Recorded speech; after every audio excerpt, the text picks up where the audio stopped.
it already. Yeah, Kyle's Kyle, currently buying all the we're using websites, that. buying all the domains. That is hilarious. So, but I don't want to miss this. And for those watching, the idea of the app that I think you need speed to market on the curated content, because that will draw the initial crowd that's currently interested in and sick of the, like, everything is pain and solution, right? So there's a pain in Spotify. How do I find a good crypto or Web3 podcast? If you can solve that and start getting that audience now, that will buy you a little bit of time to enter. It's fully Jay's. Kyle's like, I'm not taking it, bro. That's Appreciate you, good. That's Kyle. good. What's Web3 GM? Here we go. By then, GM should be known to everyone. Ooh, What's Web3 GM? GM. Good morning. Huh. You know how we say good GM? morning. Yeah. Got it. I total missed that one. Grant, that's so Web 2 of you. That's But Grant, I'm already good night. It's GN to me, because it's like I get up at 4 and I'm gonna go to bed at 7. So it's GN right now. I wasn't thinking GM. Yeah, Hello, for Grant, you, it's like 7 p.m. in the evening for most of us. Yeah. But Grant, I want to push back on what you're saying a little bit. Speed to market. I think right now we're in a really interesting place, because Jay's going to be creating, in my the story in my head is that Jay's going to be creating this podcast for not like focused, yes, on the people that are around the fire, like us and anyone watching this who owns crypto, owns NFTs, is in and around it, maybe. But what I think Jay is probably creating this for, the story in my head, once again, is that he's creating this so by 2024 and 2025, when we have millions of people looking for English content, what the hell's an NFT? What's a DApp? What's a DAO? What's a this? Then they're going to find it. So I guess my point being, I wouldn't think it's most important to be speed to market necessarily, as it is to just make sure it's done right and you get it out before the next bull market. But I think we have a long way to go. That's what I mean with speed to market. You never know when this bull market is. We've got this like bull trap that could be forming right now. If you guys are familiar with the term bull trap. Yeah.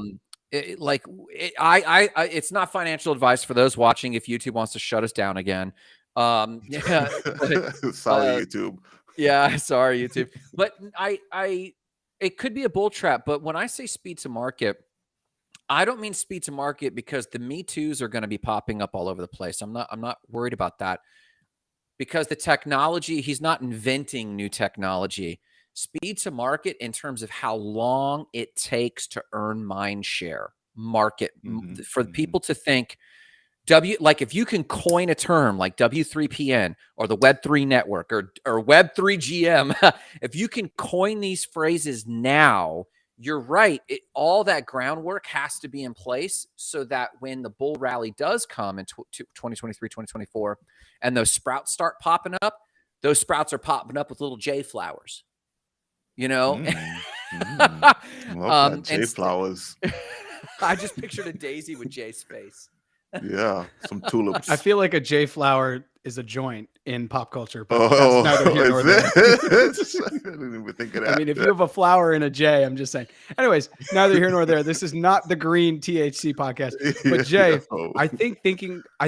I think full circle on this, the branding of the name of the podcast is exceedingly more and more important, because I know that I would love to have more than blockchain underneath that, like, please take everything off that. It's a podcast that's about all of these things. Put it on your platform. It would be good for you. It would be good for me. I would push people towards it, et cetera, et cetera. And there's probably a lot of other content creators that would do the same. Even big content creators that are like, wait, you're going to create something that's exclusively for this type of stuff? That's amazing. Because I think what you're trying to do is create a Yuga Labs of podcasting. Is that it? Like, you want to just have all these awesome things underneath it, and then everyone knows the W3PN or Web3 GM, and they're like, oh, Web3 GM, basically, and this goes to another idea you and I have had for a podcast, Web3 GM just added podcast XYZ, and that honestly is even a name. Oh, that means it has Veritas. That means it has consistency. That means it has quality. That means it has a diverse group of thought. It's not just like the same stuff. It has a diverse, group of guests, et cetera, et cetera. So is that kind of what you're going for or not? I think eventually it gets there, right? So you have like a blue chip podcast sort of deal, and it's Still the back to place blue where, check, yeah. It's a place where you can go if you know that the podcasts are going to be good because somebody's already vetted them for you.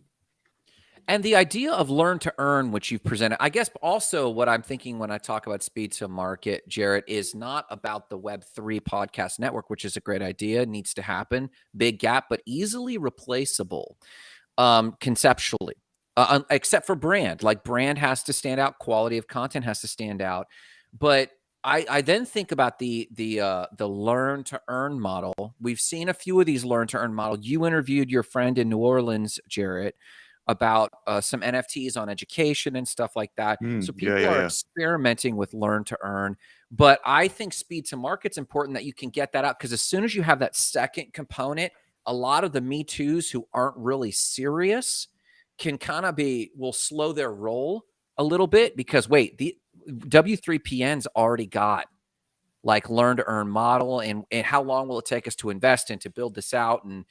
And I think we have a lot to learn about learn to earn. Like, is the economic incentive enough? What can they do with the crypto? Is there velocity of money, liquidity? Go ahead, Jarrett. Yeah, I think you're 100% right. And I think learn to earn, the sooner that Jay can dive into that, and Kyle just left a college essay that we'll have to read after I make my point here. No, Kyle, I like this. Kyle, I'm already talking with Grace, buddy. It's amazing you brought that up. That's coming soon. Okay, amazing. Basically, if you're listening to this on audio, Kyle made a point about collaboration and just essentially a lot more synergy. Yeah. I think, and now, oh my God, don't tell me I lost my thought. That's okay. You were just saying how awesome. I blame this all on Kyle. I don't even know. I think you were saying, Kyle, what the hell? He's jamming I think me you up, were saying dude. how awesome I was. I think yeah, okay, super awesome.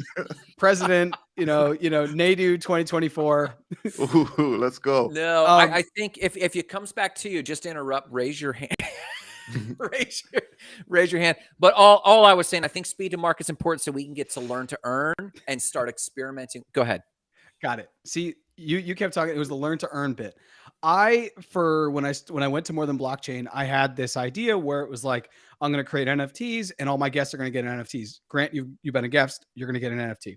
And then the idea was like, oh, when I monetize, I'll give my guests some of the profit, because that makes sense. Because I know my podcast only survives off the amazing guests like Grant.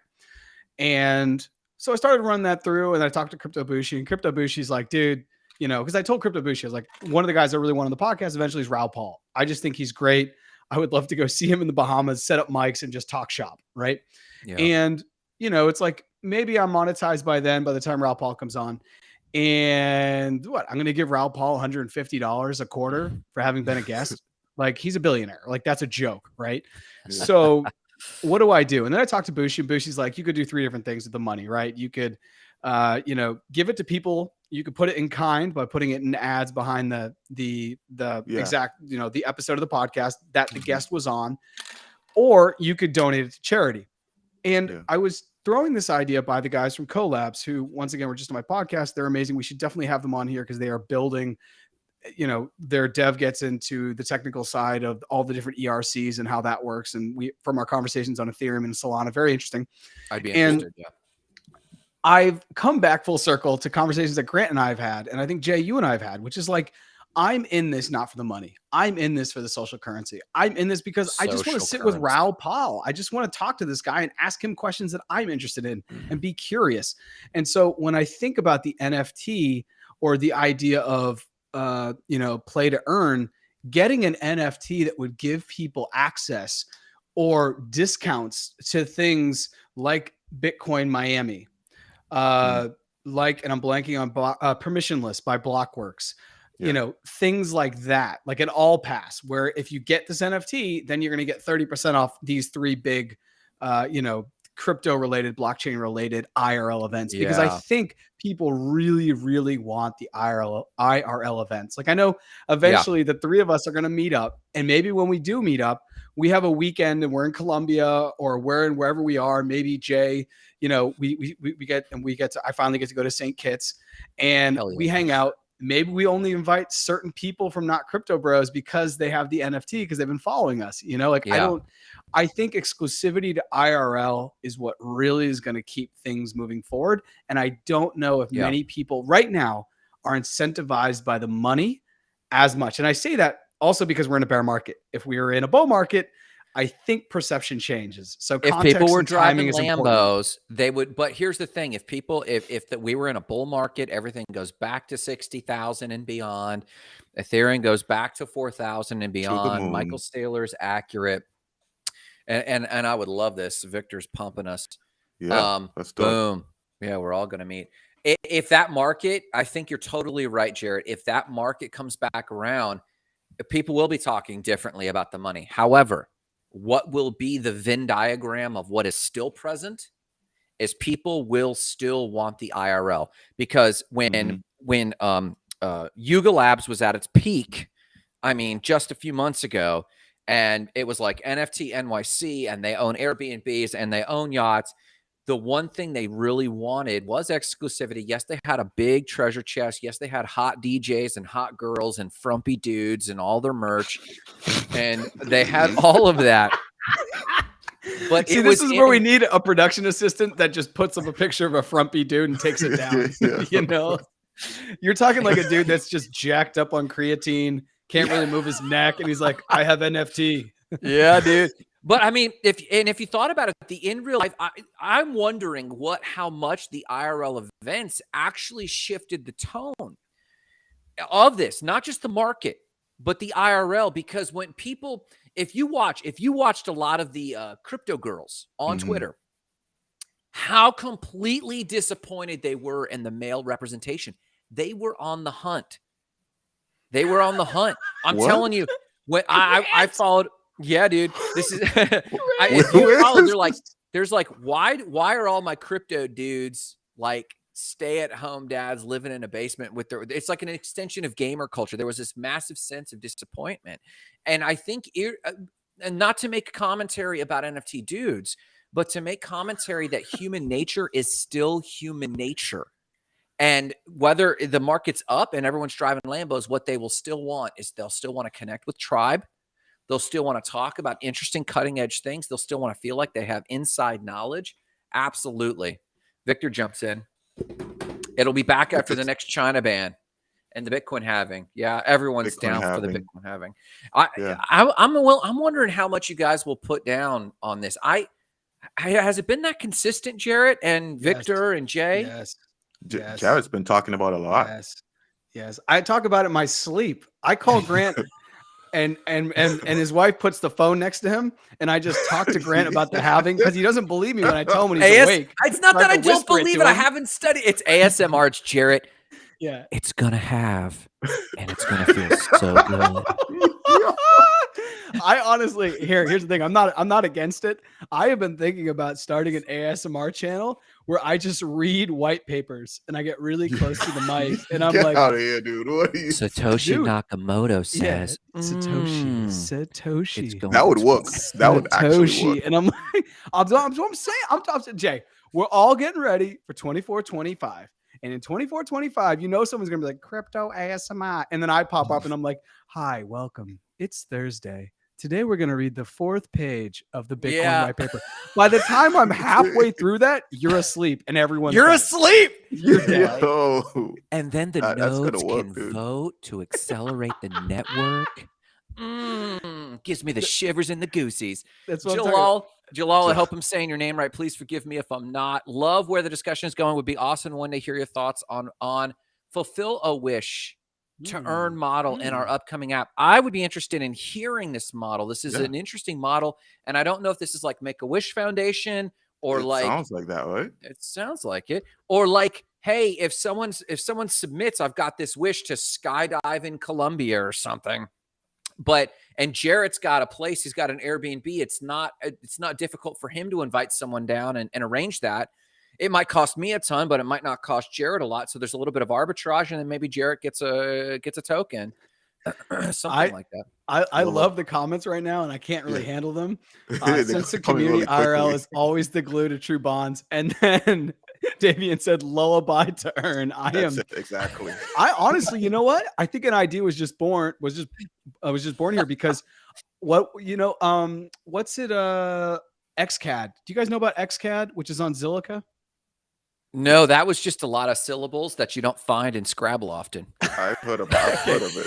So Zilliqa's a blockchain, and they have XCAD, and I believe that's a token, and they are putting in a watch to earn situation. I think Mr. Beast is on board. He's going to have it whenever it's ready, but you'll have your wallet. Well, this and is then, the YouTube, Yeah. the decentralized. Okay, yeah. I remember that now. And so this was on your show, Jared. Yeah, and so exactly. So if you had the crypto, if you had an NFT, and I have my lullaby to earn, and I'm just reading white papers every night, and I just help basically all the crypto people in the world sleep. Which, whatever, I guess that's a weird vibe, but I'm into it.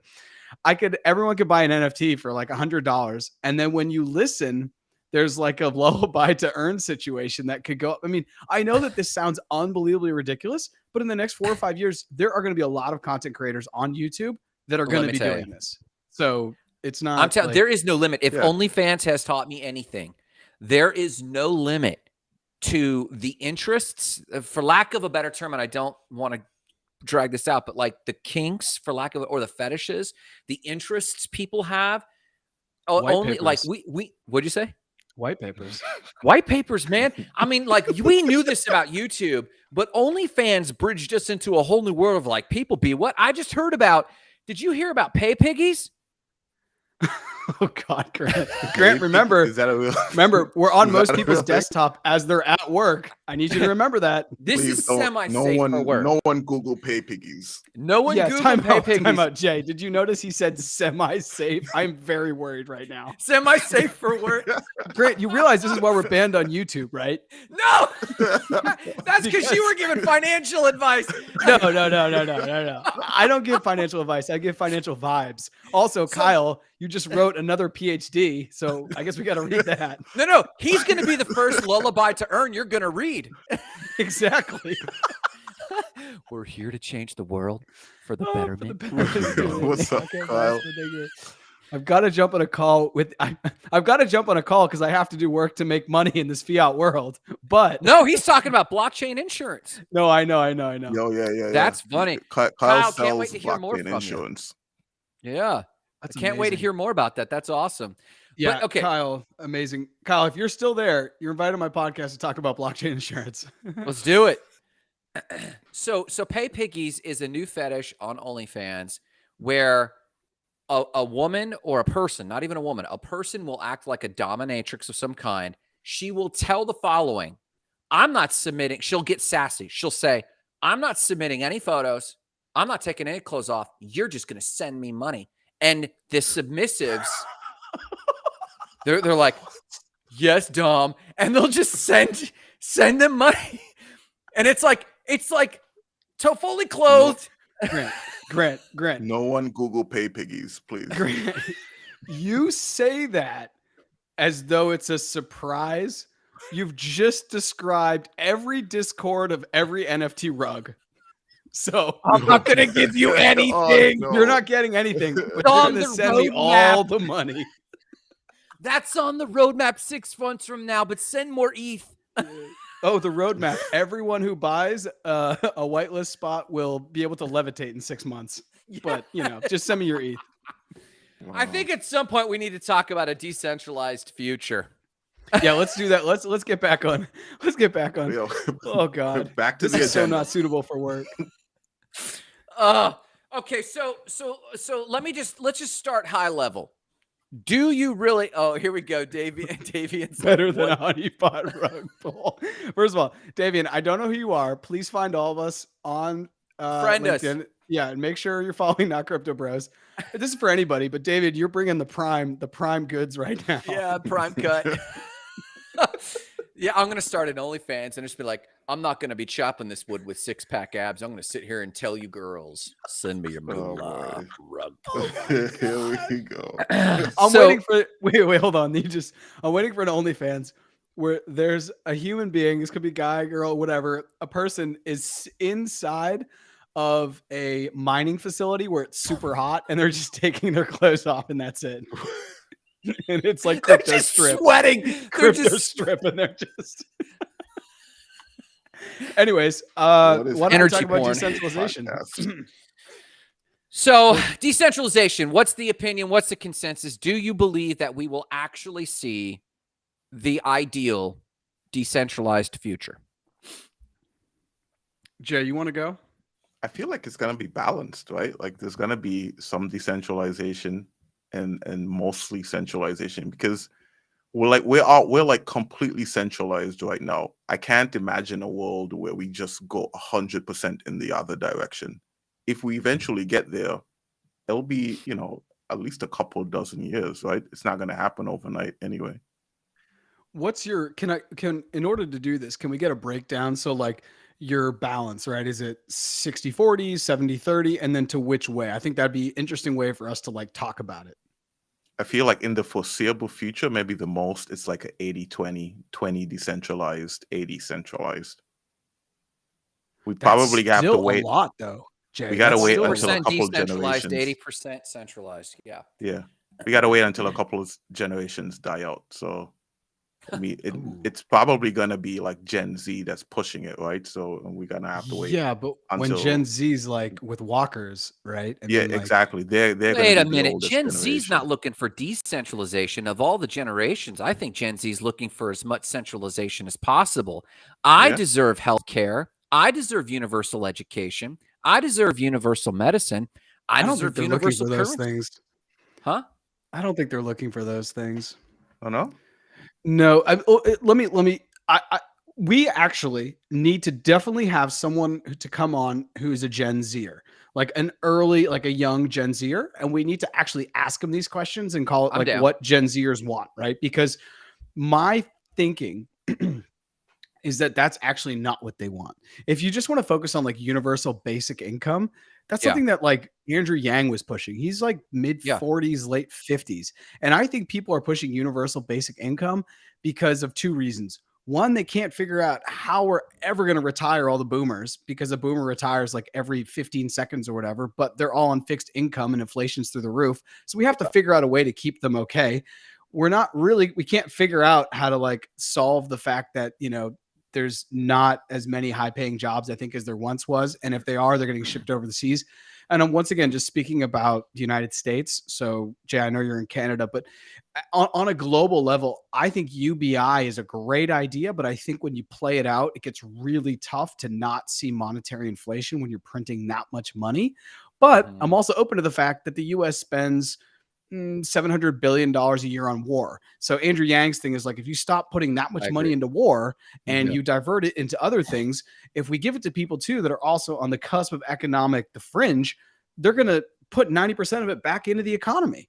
Right. So I guess what I'm saying is I don't and that's how the think experiments have gone on a small scale. Yeah. yeah, that's an experience. Yeah. I don't think that Gen Z necessarily wants UBI because I think that I don't know. I don't think that they necessarily want it. So I was I'm just going to push back for Gen Z, even though I'm not a Gen Z. But I do think that this leads us to a point we shouldn't, we shouldn't talk about Gen Z. We should get somebody on and put them in the hot seat and write down, 100 questions to ask somebody from Gen Z because I've been wanting to do it on my podcast anyways, because I think if we can get in the mind of that generation, which we can't obviously do through one person, it will definitely allow us to forecast out a little better. I think you're right. I think I've thought about this a lot. With the website company as well as the coaching and training company, I've thought about continuously putting out panels every year and the panel is always interviewing people between 18 and 24. And every single year, and it's new people, new voices, and it's literally just market research of what do you think? I think if you were to ask a Gen Zer, do you want centralization? They'd be like, oh, no, damn the man. But then you're like, do you believe that healthcare is a universal right? And they'd say yes. I fully stand by that. You're right. It's a hypothesis, and I'd rather interview somebody. But if I had to guess, I would guess they would absolutely say that. They'd absolutely say, I don't want my my college debt. I want the government to pay that off. I think they'd absolutely say everyone should have electricity. Everyone should have access to banking identity. Soon as you start what'd you say, Jay? Everyone should have access to the internet. Yeah, Wi-Fi should just be something I pay my taxes, I get really good Wi-Fi. I mean, the fact that our Yeah. Wi-Fi in the United States is honestly subpar for what we pay is Yeah. an absolute joke, and just points to the fact that there's just, money hungry people they're in healthcare and they're in telecoms. There's But so to many. demand that implies that someone has to have some entity, individual or corporate, Elon or the government, one or the other, has to have the resources to put out quality internet. And they're doing it, trying with Starlink. Go ahead. I think when it's asked to me decentralization or centralization, I don't think the United States is ever going to get to that place where we look like other countries that have nationalized things like healthcare. I Agree. think there's way too many hands in the pot. And then when I think about my friends who are making a lot of money, all of them primarily are into oil and gas, or they're into healthcare administration. Okay. And both of these things I find to be, like if you're like my friend, he's not a doctor, and I don't know how he would help in an ER situation, right? He's gonna manage that. He's gonna work on the budget. Like there shouldn't be Yeah. that. So I think in the United States, I would love to see, maybe they want centralization. This is where I think we need to make sure we're Define being, terms. yeah, we're defining terms. I think, and I want this too as a millennial. I want centralization of services because of how much taxes I pay. But when I think about where I want decentralization, I totally want my money decentralized. I want to be Ah, able to go to Colombia with, maybe it's Bitcoin, maybe it's whatever it is, and use that there. And then I go Yeah. see Jay in Toronto, and then I use that. And then I go over to Portugal and I have my summer house, and then I use that same thing. I want there to be a separation of state and money. That is what I want there to state be. and money. So can you Right. gentlemen, either of you want to tackle, maybe Jay, you want to start, define centralization as you mean it? I think I'm liking where Jared is leading this. That there are some things that should be centralized and some things that shouldn't. And as soon as he said it, it made me think of, um, like in some ways we're liberal, and then in other ways we're conservative. Like no one is just fully one thing. Mhm. And I'm thinking, so yeah, um, I want the services that we all receive to be centralized. So healthcare, roadworks, internet, but then the things that belong to me, like my money, my identity, my personal belongings, to be decentralized so that I can control that stuff. What are you thinking, Jared? Interesting. Yeah, Jarrett. Yeah, I'm thinking the exact same. That is exactly, like, in my ideal world, that is how I'd like things to be. So I was raised in Massachusetts, and in Massachusetts, it is pretty like social democratic in the sense that, like, the way things are set up, right? Like my 9 to 5 offers me healthcare, but I get Massachusetts healthcare just because honestly it's less red tape. And I don't have to then go through this insurance company to then talk to my, my primary care, etc. It just is already kind of like state run. It's basically Massachusetts had essentially Obamacare before it was Obamacare, right? They were like, we have to Interesting. look out for citizens' well-being because there's actually an economic side of this, right? If people are getting sick and they're not healthy, then they can't, like, chug along the engine of capitalism, right? So there is monetary incentive in making sure that your populace is healthy. But I feel the exact same way, because I want to be able in the future to come visit you in Toronto, or if you're in St. Kitts, or maybe you're living in Sao Paulo, Brazil, and be like, hey, Jay, and I have all of the things that Brazil I for sure. need here. And they're just on the blockchain, and I can get them through encryption. And if I ever need them, I'm like, oh, you know what? I want to move here. So how do I get money down here? Now that would be very difficult for me as either a US or Colombian citizen potentially to buy in Brazil. I don't know if I could do that. But in the future, I'm like, oh yeah, I have Bitcoin. Yeah, let's just put that on there. Okay, we'll do a smart contract. Great. Let me talk to my dev, make sure everything's good, which Yeah. will basically replace my CPA currently. Okay, great. Yeah, we'll do that. Okay, And your great. I lawyer. own this. Yeah. And there that is. It's done. But if I'm living, but what if I'm living there and now I'm in Sao Paulo? This is a ridiculous hypothetical. I'm paying taxes.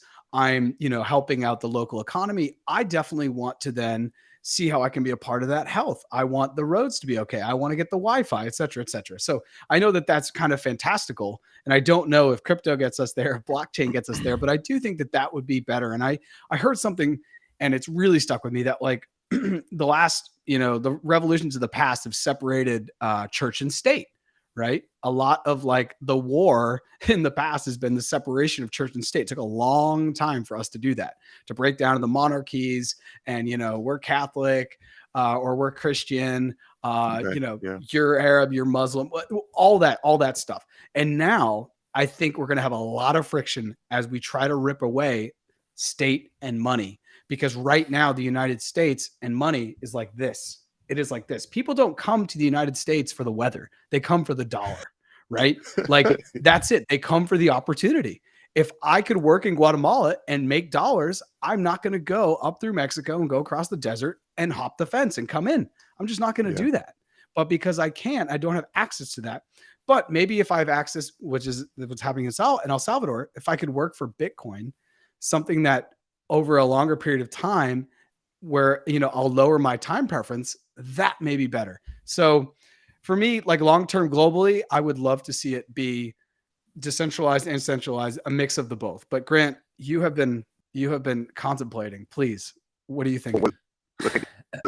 One more thing that right in this site, Grant. I'm gonna make you wait a little longer. You were talking about Jay, you're breaking up a little bit. My bad. How is that now? Oh yeah, it's good now. It's good. Okay, cool. So, Jared, you were talking about like moving to like if you wanted like move to Brazil or something like that, and it made me think of. So I've been living in Canada for like the last 8 or 9 years, and I looked at my passport a few days ago, and I realized it's about to expire.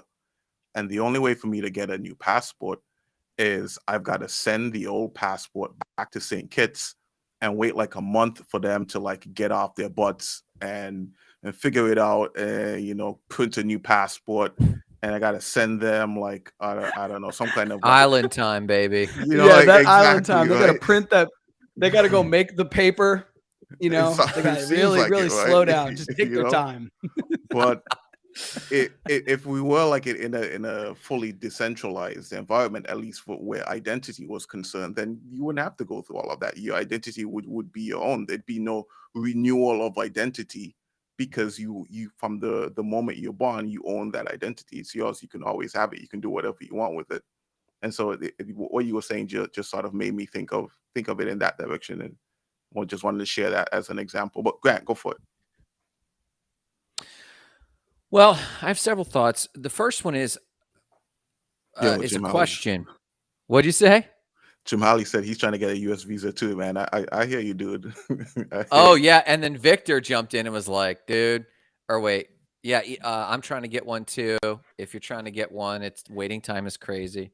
It's insane. It's insane. I just want to jump in on that. I know in Colombia, I know a woman and she put in to get her visa renewed. So she had a visa to the States, which is very difficult to get. And she wanted to get it renewed. And she put in, this was in maybe March of this year. And the earliest date they gave her, the US Embassy, was 2024 to just come for the interview. Just to come for the interview. And it could still be a no. So imagine waiting to go on a first date for almost 2 years to be told no. Oh, wow. Anna is right about the lineups for passports in Canada. Apparently, at least here in Toronto, they only accept 50 people a day for passport renewals. That sounds like Haiti. Haitians are over here shaking their head thinking, that's how it's been for us since day one, son. Haitians, they have a lottery system. They're not a preferential country, and their lottery system's already been like that, man. Yeah, so, the thing about some of this is I've traveled. You guys, I mean, we're all pretty traveled gentlemen, and everywhere I go, I already have the liquidity you're talking about. I already have the control you're talking about with the US dollar. I was stuck in the backwater nowhere, Vietnam once, and this was in the early 2000s. And I didn't have any Vietnamese baht, but I'm telling you what I did have, US dollars, and they took it. And I hear what you're saying about access, but is access that big of a problem? Well, maybe for you and I, no, but maybe we are thinking more empathetically about those who aren't the bankless, like those without financial identity, which I would grant you. So here's my question. This is kind of backdrop to my first response question, and I tend to resist some of the idealism of it. And that's this. If everyone was on Bitcoin, Has it gone like, you know how you have the left and the right, but you don't really have the left and the right? You have like the left, like politically, you have the left and the right, and the more extreme they get, the more they look the same. So it's actually like a ring, right? It's, to me, it's kind of like the same with centralization and decentralization. If everyone were on Bitcoin and everyone were in control, you'd have a globalized finance. And so you would ultimately, technically, philosophically, and ideologically, oh, Ricky, thank you for clarifying. Vietnamese dong. That you're absolutely right. He corrected me. Thai baht, Vietnamese dong. Totally correct. Oh, cool. Oh, he thank did you that. for, Those are the names of the currencies. I could have sworn like you were saying something in a different language. Okay, cool. My bad. Go for yeah, it. no, he's totally right. Grant For didn't sheep. know that because he was running around like a Puff Daddy video just with dollars. Just he never actually held those currencies. That's right. He had no idea. He was just Well, and that's a different revelation. We can talk about this some other time. But my thought is this: if we're all on Bitcoin, and if we're all on Bitcoin, you have a globalized currency now, and technically, you're centralized. You're centralized on Bitcoin. Now you've got the swaps, and we could get liquid depending on what we need. But if you're a maxi on anything, you're not on decentralization. On anything. You want everyone to centralize around the thing you're a maxi on, Okay. right? Yeah. But wait, time out. Yeah, okay. please. I understand. I think that's a great theory. But if, let's just live in the world. Everyone all of a sudden has Bitcoin. There's no Ricky Barnes USD is king. Yes, it is. If everyone is on Bitcoin, it's not centralized. I mean, Bitcoin is still decentralized because the miners are, spread out.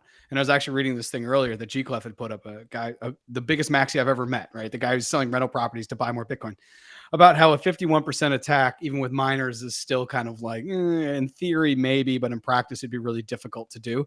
So that's like a very interesting, just because everyone is doing it, that doesn't mean it's centralized, right? Well, it like depends the on if we're tech talking. could, Go ahead. Yeah, no, I just think that that's a really interesting thing. It's like, Well, because you have to imagine that realistically, the institutions would then be involved because everyone's involved. And now you have market movers and market makers. So now you're subject. Right now, we're not really subject to any real manipulation. Oh, except the Elon's major tweets.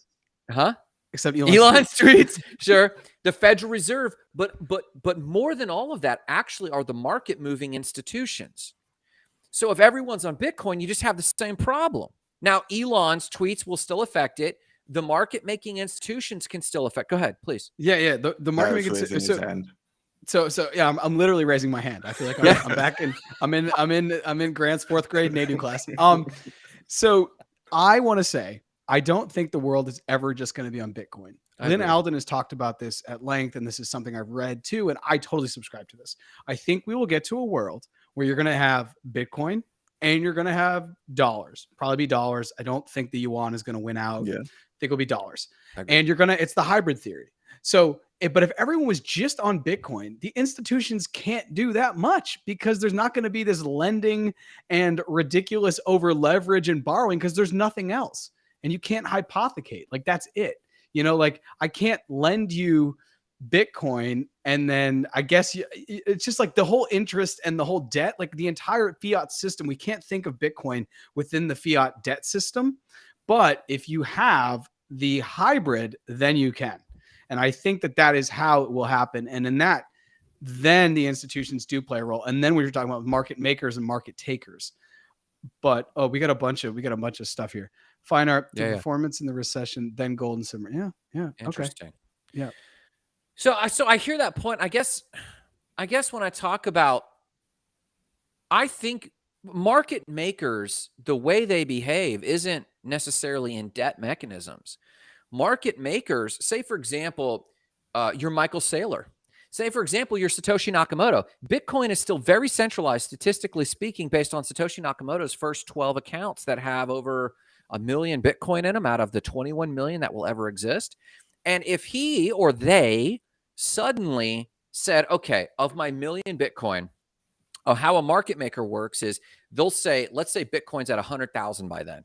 They'll say, okay, I'm going to sell 10,000 of my 1 million Bitcoin at 95,000. Then I'm going to sell another, and they drive price through components because they have such a large gold pot. It's not through debt mechanisms, it's through market manipulation. Then once it's low, they can buy it all back at a lower dollar cost average and drive it back up. I mean, like, I worked actually with a guy out of Toronto who was a market mover. And we don't have time to get into Voyager, but this is going on with GameStop and Voyager. These weren't debt mechanisms. The squeezes were debt mechanisms, but the actual price movement was just blocks, large blocks being able to be bought and sold. So when I think about centralization, I kind of like Jay's 80-20 rule, because I think people don't want centralization or decentralization in many things because they don't want chaos. Centralization means there's an enforceability to it that smart contracts promises, but the technology is still years away before, like the real estate example. Have you heard of this? Like, I'm a big fan of real estate on blockchain, big fan. And I've bought a lot of pieces of property. Well, I bought enough to understand the mechanisms. And if I was buying a property from Jay and Jay said, my property is for sale for 100K, I drop 100K to Jay, there's an escrow and a title company, and they verify it, and then they exchange keys and we move on. In cryptocurrency, right now, as it stands today, we could come up with a smart contract, and I drop him earnest money, and I show up to move in, and he says, no. What are you going to do, bitch? What governing body? Yeah, so I've heard this, and I've heard this a lot too in Bitcoin Maxi Twitter, where it's like, Web3, what does it really solve? And if you want it, we could dive down that one day and on an episode. It gets very interesting, very quick. And this is a really good example. Oh, cool. You bought my house for an NFT for 1.2. You show up. Jay's got the moving truck. He's got the U-Haul. He's sweating. He's like, what am I doing? Trying to move the couch. Grant's like, I don't care, buddy. This is my house. Go look at the town center and look at the deed. Grant, That's right. Sparks. But what I want to talk about, I want to go back to the centralization, decentralization. And I want to talk about the Michael Saylor comment. Michael Saylor's bought most of his Bitcoin with debt. I guess that's where I get to. You can't be, no one's going to have enough Bitcoin in the future. You're just not going to be able to get it. It's going to be so sparse. It with debt. That's interesting. He bought billions of dollars of it with debt. He just leveraged his debt from MicroStrategy. I mean, using the company as collateral, I'm sure, using assets and, the fact that they have, MicroStrategy has its own stock. But I want to say decentralization. I think decentralization is better because what you've talked about there is enforceability. And what we know from the state and money is over the long period of time, you're going to run into the state having to enforce its will. And that is actually chaos. That is where the state will bend its will over its citizens. And so I see that as a trust world, but I see blockchain as we don't trust, we verify. And when you have that, then you live in a trustless world and you don't need to trust. Right? It's beyond trust. We're all buying into it. It's a different way for society and humanity to kind of get along with one another. And I don't think that people maybe don't want decentralization. I don't think we can even fathom, even if we, take enough ayahuasca to get there, what that world actually looks like. Right? Because we just have nothing that even looks like that now. I mean, even NFT projects, there's still like distrust. Like, I was just given this free mint to this NFT project. I won this free mint, and the guy actually, listen to this, he sent me 0.08 ETH so I can go mint instead of just dropping it in my thing. So I'm like, okay, but I still have some NFTs that I really like in my wallet. And what if I connect and he drains my account? Yeah. So there's still that's a typical scam. Yeah. Yeah. Right. So I'm just kind of like, I don't know. But I think in the world of trust, when you have to trust in the institution to protect you or to enforce these laws or whatever, I think it's hard for us to get to the world where we're verifying, the idea of verifying over trust. And I don't think we're there. Tech isn't there. I think we're talking about things that are in a white paper that make absolute. I would 100% agree. I literally, if you think about the economic incentives of, say, for example, the sheriff's department. The sheriff's department would handle an eviction in this example. Jay hasn't moved out of the house. I took ownership. I could even show my verification. A sheriff's department, it's not only about imposing the centralized government's will. We know that that's a threat. But what we often overlook is the civil, the issues between, say, for example, me and Jay legally, that they also enforce. They enforce my will, not just theirs, but mine. And my legal rights. And even though they impose too much of their Federal Reserve manipulation and too much of the government, God, they're meddling in everything. Yes, but also that dude who hit me at the intersection got a ticket. And now I can go reclaim funds for my insurance. That is a very complex social mechanism that smart contracts, in theory, can fulfill. But imagine all of the blockchains that would have to be built from the sheriff's department in a real estate transaction, from the sheriff's department verifying the title, verifying all the approvals of land and soil, and like all the different blockchains. Will it happen? Maybe. But the economic incentive of it being truly decentralized is already out of favor for those who are currently in power, the centralized governments, from municipalities to federal governments. They will never let that happen. We're seeing it with the USBC or the USCD. Go ahead.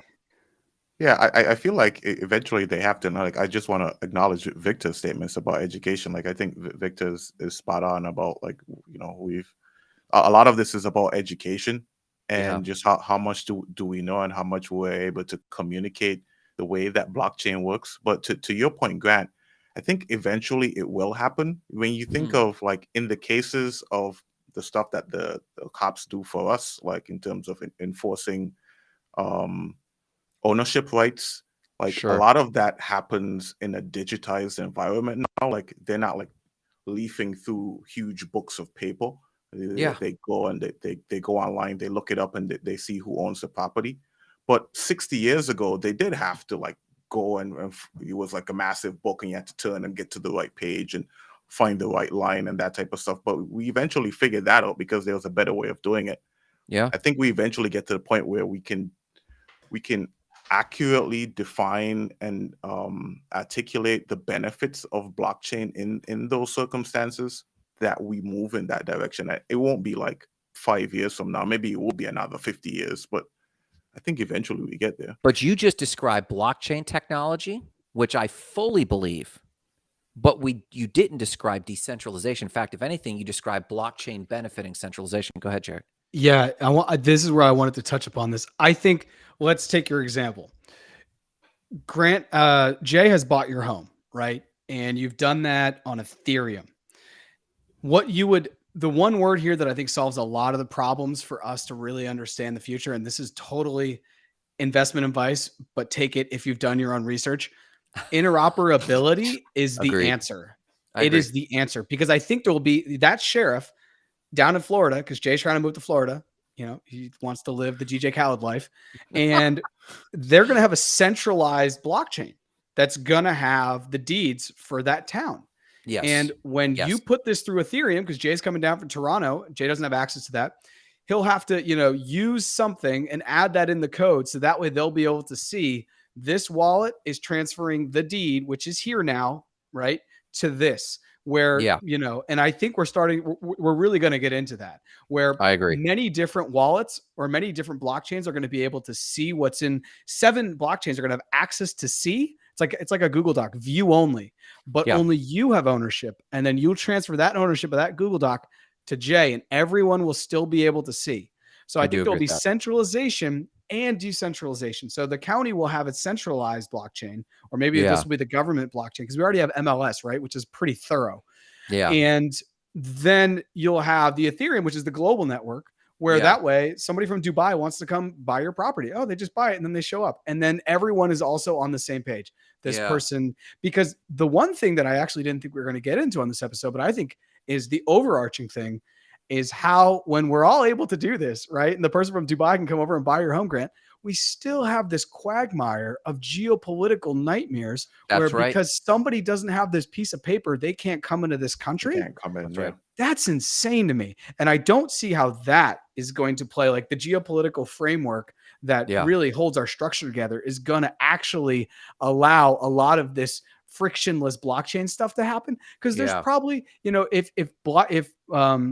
the Bitcoin Miami conference wasn't held in Miami, you know how many more people would be there? You host that in Bogota, you host that in Rio, you host that in a place that's going to be easier for people to get to. because they don't have to deal with the US visa system, 100%. It would go Yeah. 3 or 5x. That's why Bitcoin just did something over in Bitcoin Miami, or it's a Bitcoin conference. Miami is now Bitcoin conference, and they're doing something in Holland, or they just did it because even Latin Americans can get. It's easier for them to get to just go to Europe. Interesting. Without visas. Well, and I do want to be clear. I wear two hats on this. There's my idealist, sociological rebel in my heart, and I think we need crypto maxis who are pushing for that. My economist and investor in me looks at what you just described in all of these complexities, and I ask myself, where's the opportunity? If we started a company whose only goal was to churn and burn a template for municipal blockchains for deeds, or any of the other variety components that will need micro blockchains. Forget decentralization. Let me make it easy for you to sheriff to get your mills or your cut or your taxes quicker. And how much money that can save on labor. If we just worked on that, we would have a $1 billion startup over the next 5 years. So so when I make these arguments, I want to be clear to those watching. I am big on the underlying philosophy of it, and I think we should push it to the max until they come and make us do something else. But the investor in me is trying to play, three-dimensional chess when I'm looking at that, and I just don't think I think the economic incentives are in the favor of those who have power now. And so how can I be an opportunist in that? So the economic incentives are always in favor of those who have power now. True. But as all of us believe on this, by 2030, I read a stat, 20% of billionaires will be zillionaires or crypto billionaires. Zillionaire is the short for crypto millionaire, but 20% of all billionaires will have gotten there because of crypto. I believe that. That's a stat. I believe that. So those who are in power now, by 2040, they won't be in power. And I'm willing to make that's my opinion. I'm willing to make you a cold bet. They would have become billionaires as crypto by playing nice with centralized powers. That is why XRP is something who maybe didn't play nice. Yeah, who maybe didn't play nice with with the SEC, but they've always been like, hey, we're trying to play with the legacy system. We're just trying to help banks. The bank in Rio send money to the bank in Toronto. Yeah. And they're just going to send it on Ripple and do real-time settlements. Not financial advice. But not financial advice. So let's talk about our investments real quick. It's an hour. It's been an hour. Are we at the hour? Oh my God. See what happens? We are at the hour, brother. You blink your eyes. More. We're moving at the pace of Web3. So who wants Who wants to give the overview of where are we at? Forget the overview, forget pitching it, because I think we need to orient. Where are we at with our investment competition? Jay, you wanna go? Yeah. So yeah, Davian, thanks, buddy, and thanks for everyone who's been hanging with us. Right, everybody. Yeah, Victor, our number one fanboy. We're gonna get Victor a shirt that just says "Not Crypto Bros" and number one. Brian, what's up, buddy? Three-dimensional chess. I like it. It's just called chess. Not if you watch Star Trek, my friend. If you watch Star Trek, it's three-dimensional chess, man. I'm telling you. Anyways. Yeah. So this, what do we call it? Did we come up with a name? I think we're calling it like you would come up with a fun name. It was like Crypto Fantasy Bowl. Crypto Fantasy Bowl. That was it. Crypto Fantasy. Imagine like football. Chuck E. Cheese. Imagine fantasy football meets crypto. So you're basically picking. What's up, Victor? Supporting the family. So you're basically picking crypto tokens to win out in a certain time period, and the idea is everyone theoretically puts in a certain amount of money on a certain date, and technically you don't have to put in that money, because as long as we know the date and the amount that you put in, we can keep track of it. Yeah, paper trades, exactly. And we set a time frame, so we're thinking we're going to do it quarterly, and then maybe there's like something annually, and then there are a few more time frames a year out. But basically, the person who has the highest gains during that time period is the winner, and there's some prizes. I think that's like the simplest way of describing it, right? That's good. I'll be Jared, did you want to add, please? No, I was just going to say, I think that that's really simple. I think we'll organize ourselves in a way so it will look like a fantasy sports series. I run a fantasy league every year with soccer where, basically there's going to be 20 different coins, cryptocurrencies, tokens that you have access to. And you're going to be given, $100,000 or $100. It doesn't really matter the amount as long as everyone has the same amount. And then you have to go in and choose. So maybe you put 90% in Axie and 10% in VeChain, and you just let it ride. And then we'll no sum trading. up the points. No trading. Yeah, you just whatever you Buy go and with. invest This is for the time period. This is the Warren Buffett. Only buy things you're going to hold for 10 years or don't buy it at all type thing. Yeah, man. Yeah. So to everyone watching, we're gonna start this off version 1. Give us grace, but we're gonna try to make it fun. I think so far we talked about doing it in 90-day increments plus a 2 to 4 year increment. We haven't decided which, because we want to let those who believe in the halving, me included. We want you to be able to make your choice over a long enough time period to benefit from the halving. But we also want to make smaller competitions, and we'll be giving out awards. And then annually, we're talking about giving out awards to the person who has the most consistent wins, the person who consistently loses the most. You deserve a trophy. Biggest loser. Biggest loser. But we'll have more announcements. We'll have signups on the website. That'll be coming soon. So keep checking in with us, and we'll have updates for you. What else, guys? Anything else we need to impart? We could talk about Voyager later. It's totally making a comeback like GameStop or Wall Street Bets, but that's for another conversation. I think the last thing is just shouting out. Make sure you follow us on Twitter and LinkedIn. And I don't know if we're on YouTube because Grant keeps getting us blocked. We're on YouTube. Fans chat. But if we're back on YouTube, follow us there. His what is it? Pension piggies, penny piggies. What is it? Don't look it up. Pay piggies. Don't look at pay piggies. Pay piggies. Make sure you follow us, and we're gonna start to do have guests on probably in August. Mm-hmm. This is only our 4th episode, but if you are interested, make sure you DM us probably on Twitter or on LinkedIn. Either one of those. Just hit us up and let us know. We're gonna get that roster together, and we'd appreciate it if you follow everybody here. Go ahead, Jay.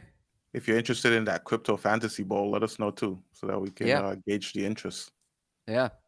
All right, people, have a great Tuesday. Thanks for stopping in. Thanks for everyone that hung with us. Share, like, and watch for the next event, and make sure you share it there too. Thanks so much, everyone. Have a great day.